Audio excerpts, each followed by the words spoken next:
Are you sick of pesky insects and birds getting to your vegetables and fruits in your raised bed garden before you have a chance to enjoy them? If so, stick around this week and we'll show you how to make foolproof, easy DIY protection for your raised bed garden. Stay tuned, and remember, leave me alone. I'm busy farming. Welcome back to the food forest. What are we doing today? Me and Primo, we're installing these metal hoops over my birdie's raised garden beds.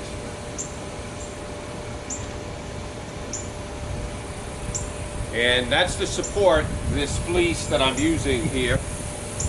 This helps with the bug or insect issues you might have. And it also is good for the frost protection. So let me go ahead and show you how I cut this, and I'll tell you a little bit more about what this wire is. Alright, so let me come over here and I'll cut this wire.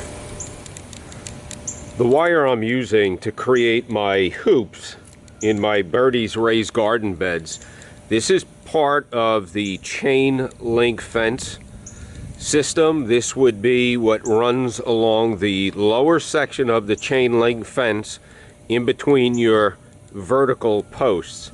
This is just a stabilizer wire for it.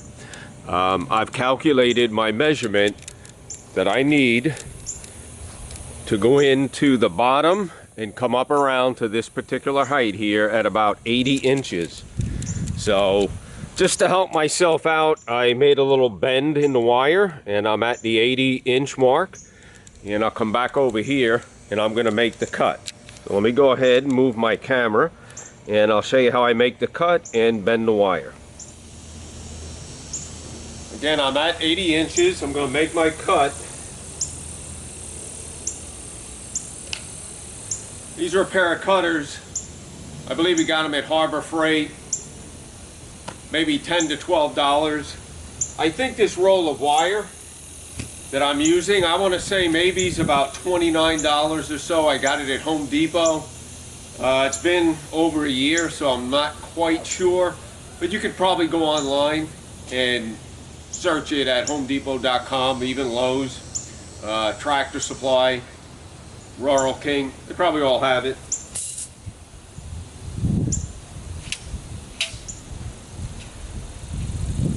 Looking to make the hoop. So I want to try and establish a somewhat of a straight edge, and that would be the approximate height of what I'm coming up. So if I start out straight, then it'll naturally make the loop, and I need to straighten out where I had this in the ground. And if you're a little over your measurement, I can go deeper. Right now I'm trying to go to about the bottom of the raised bed. Let's go ahead and install this one. All right, let's install this one. I've decided to go with 5 hoops. You could probably do 3, 4. I have the wire, so I'm going to go a little bit extra. Let's start by installing the back one. I got to be careful because I have my irrigation. I don't want to puncture that. And right now I'm hitting the bottom of where my weed block is. And I'll come in with this side. And again, I'm trying to keep it so that it's running vertically. I can feel it sliding down the side. And I just went through the weed block. You kind of saw that. And again, these now I can adjust very easily. You can bend them any way you want. That's what I'm using to establish my row covers. I've seen folks do this with PVC, conduit, whatever works. This is along the lines of what another one of my mentors, Charles Downing, he uses wire like this for his no-dig method, and he uses this fleece as well. So it's worked out well for Charles. I'm going to take that as it's good enough for me. So the next step would be to cut the fleece like I did here. I'm eventually going to buy some clips at Harbor Freight. They sell clips for like 99 cents, about $1 each. And I'm going to clip it up here. Right now I temporarily have some bricks holding that down. It works. Don't think I'm going to stick with that. I have enough bricks. I like to have the clips where I can undo it.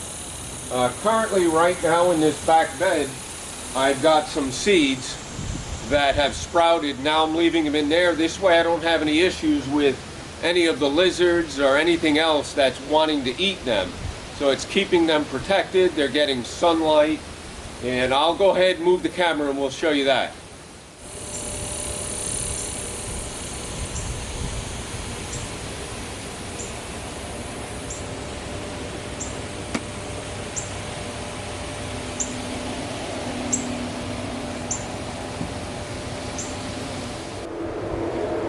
All right, as promised, here's what's growing on. A shout out to my buddy Pete. So I've got my broccoli, raw beets, tomatoes, Swiss chard. They're started in a 3/4 inch soil block. There we go.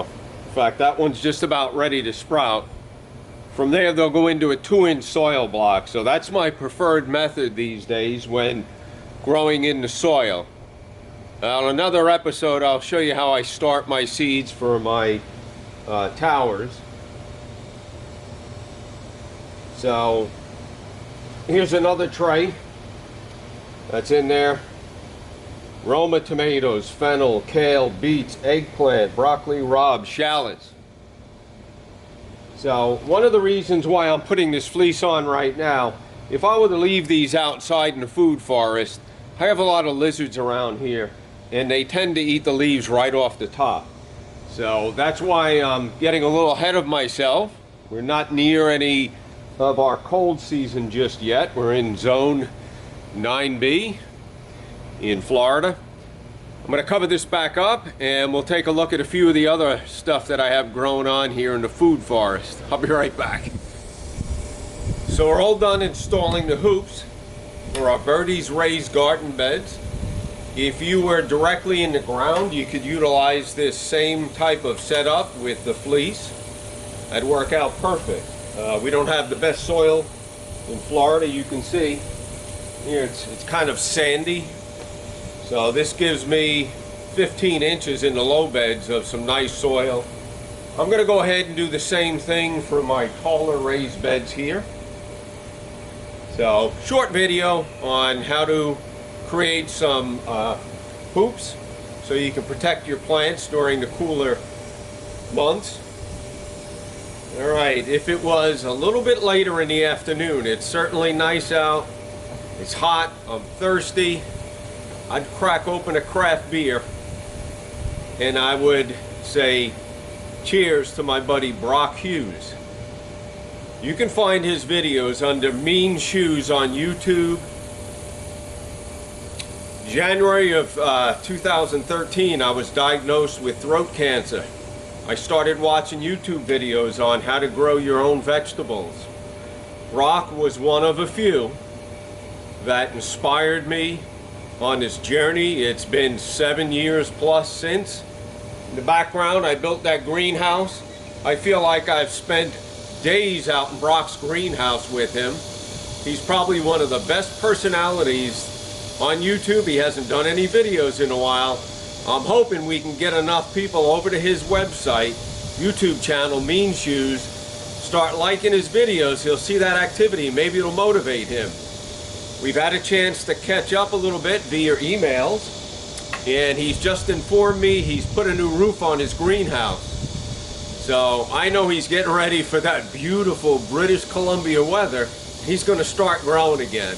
I'm excited to see what he's learned over the years he's been away. I think it's been about 6 years that he's done any YouTube videos. So here's to you, my friend, beautiful British Columbia. I can't thank you enough for all the inspiration. I look forward to seeing you soon on YouTube. All right, leave me alone. We're busy farming. We'll see you later back here at the food forest.